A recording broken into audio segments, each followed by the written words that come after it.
Hi, my name is Michael Dominguez, and I'm the president and CEO of Associated Luxury Hotels. And welcome to this version of Connecting the Dots, where we're going to take a little bit of a deeper dive into what we see going around in the economy, the world, and life in general. So I want to thank my friend and our partner, Tim, who is going to join us today. And Tim, I'm going to turn it over to you. Thanks, Mike. Tim Albaum, CEO of Ario for Live Events. I'm excited to be here with Mike today to talk about some really important topics.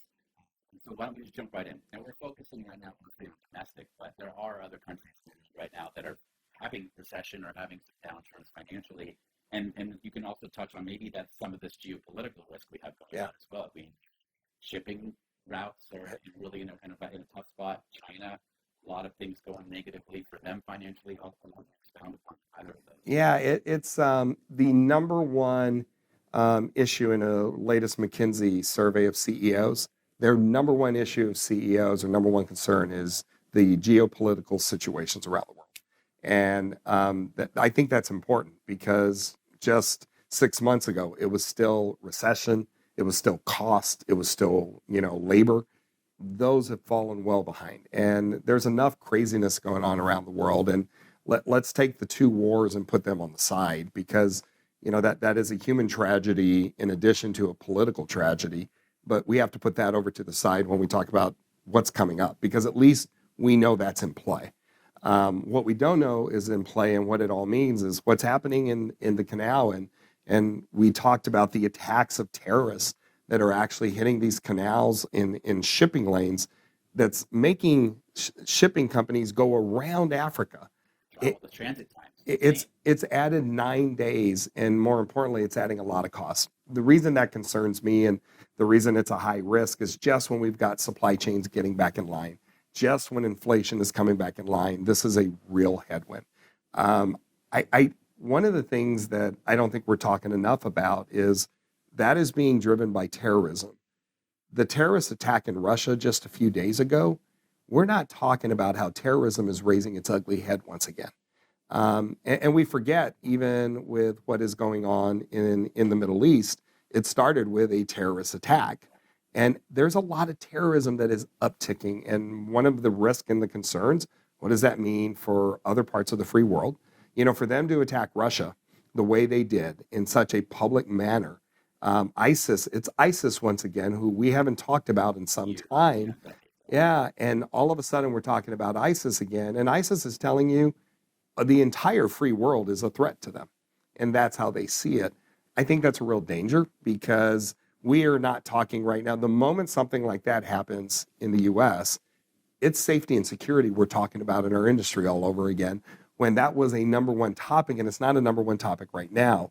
That should get our alarm bells up. China makes everybody very nervous, and the economy is declining.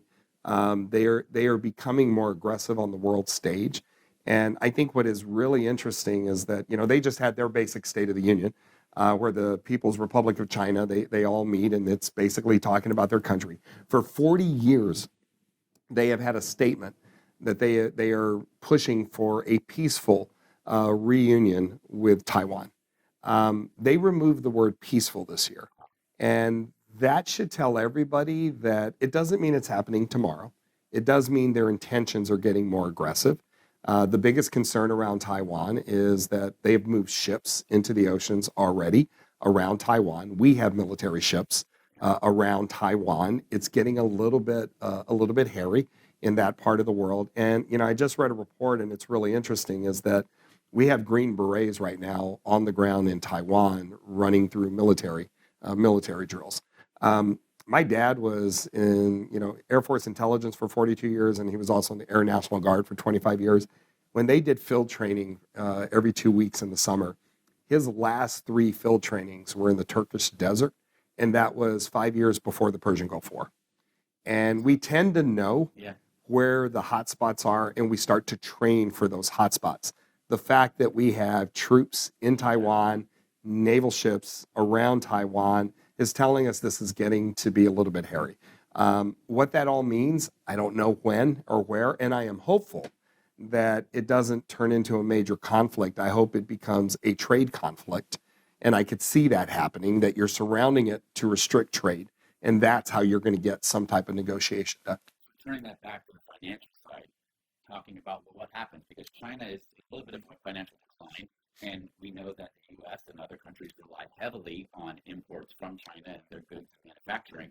What happens to all that manufacturing business? Well, the funny thing is what shifted, and it was during the pandemic, and especially because China was closed, it was actually a benefit because the largest trade partners today, China has been declining from as a U.S. trade partner.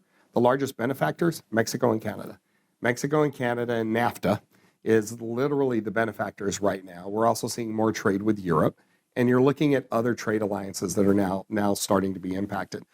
We've actually been declining with China, which means we've become less reliant on them. What I think is interesting is what you're finding going on right now is this whole war of chips.